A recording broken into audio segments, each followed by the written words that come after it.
Oy, teka lang. Wag ko muna, Master. Papakita ko muna sa ito. Baka naghahanap ka nito. Etong frame na to, Master.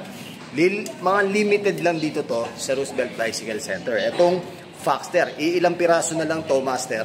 Ang size nito, medium 16. Okay, ang sukat nito, mga Master, ay 27.5. Okay, ang kulay, gray. Parang ash gray and black. Okay, papakita ko sa inyo yung decals, ha. Oh. Top tube natin, ito si Vinson. Foxter Vinson. Okay? Ito na yung kabuuan ng decals niya. Ayan.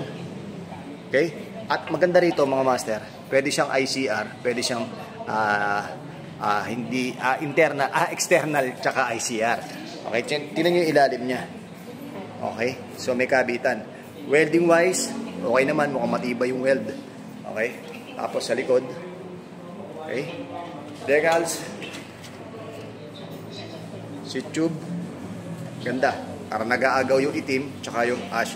Tsaka itong decals niya na rito, tingnan mo, hindi siya ordinaryo. Okay? Napakaganda nito, mga Master. Ang presyo nito ay sa halagang